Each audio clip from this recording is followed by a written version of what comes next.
Harry a toujours été un rigolo.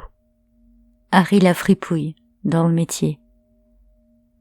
Il adorait se grimer, enfiler son gros nez rouge, se poudrer, se farder, mettre une grosse perruque rouge sang et des chaussures hors normes. Ce qu'il adorait par-dessus tout, c'était le rire des enfants. 16 ans qu'il faisait les goûters d'anniversaire, les fêtes improvisées, la tournée des écoles, mais tout allait basculer. Ces dernières années, Harry constata qu'il ne faisait plus rire. Ce n'est pas que son public avait changé, non, c'était toujours des enfants. Mais le manque de discipline les avait métamorphosés. Affectés par les réseaux sociaux, biberonnés par les écrans, la plupart des mômes, à l'heure actuelle, étaient au mieux blasés, au pire, dangereux. Le dernier spectacle qu'il a offert date d'il y a plusieurs semaines déjà. Son agenda reste désespérément vide depuis. Il faut dire que sa dernière prestation s'est close sur un magnifique point droit de sa part, sur la tronche ravinée d'un père de famille complètement ravagé par l'alcool. Son fils de 4 ans lui avait lancé un coup pile dans les parties, et alors que le pauvre Harry suffoquait sur le sol, la dizaine de gamins présents à l'anniversaire vinrent le frapper à coups de pied, dans les côtes, dans le visage, dans les jambes. Le père, qui assistait à la scène, hurlait de rire et filmait le tout pour ses abonnés. Quand Harry put se remettre debout, abasourdi par ce qu'il venait de se passer, il se dirigea tout droit vers le père et le mit KO d'un seul geste. Depuis, plus personne ne voulait l'engager. C'est sans grand espoir, donc, qu'il raccrochait sa perruque et son faux nez rouge. Pourtant, contre toute attente, 3 jours plus tard, un cirque itinérant lui demanda de faire une représentation. L'un de leurs clowns phares s'était porté pâle à cause d'une gastro carabinée. Et les vacances d'octobre étaient les plus importantes pour le cirque. Les gens adoraient les numéros spéciaux pour Halloween. Harry accepta et se pencha sur son nouveau numéro. Il ne fallait pas le rater. Ce serait son grand moment. Celui qui ferait de lui le clown parmi les clowns. Le génie de cette année. Le grand soir arriva, et bien qu'il n'eût pas le temps de répéter avec le reste de la troupe, Monsieur Loyal le laissa entrer en scène. Harry dégageait tellement d'assurance.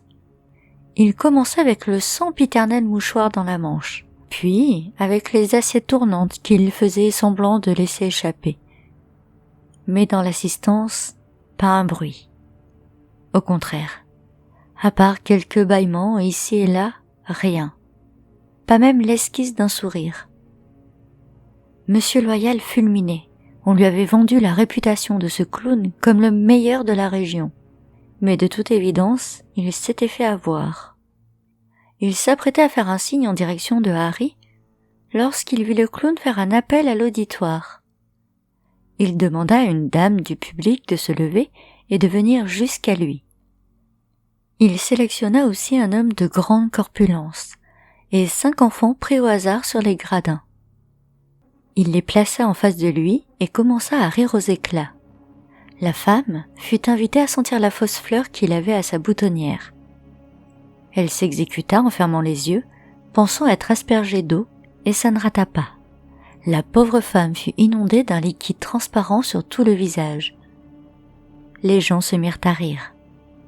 Harry souriait.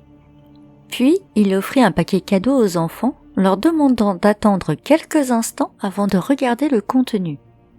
Il se tourna alors vers l'homme corpulent et tendit vers lui un pistolet de plastique, celui qui sort le fameux drapeau rehaussé du bang que l'on voit dans les films.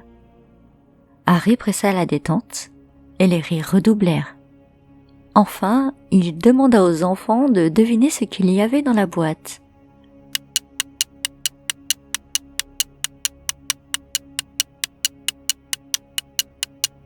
Les rires devinrent encore plus forts, plus virulents, quand la femme retira enfin le mouchoir qu'elle avait frotté sur son visage pour enlever l'eau.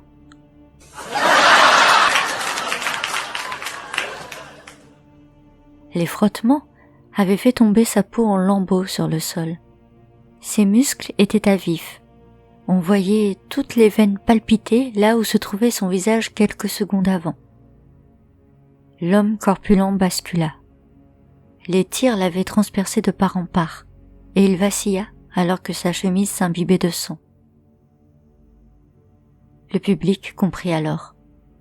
Ce n'était pas truqué. Le clown avait pété les plombs.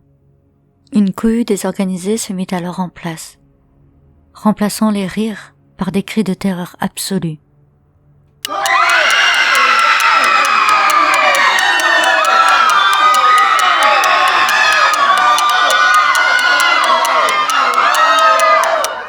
Les enfants lâchèrent le cadeau et se précipitèrent vers leurs parents qui les suppliaient de revenir en courant.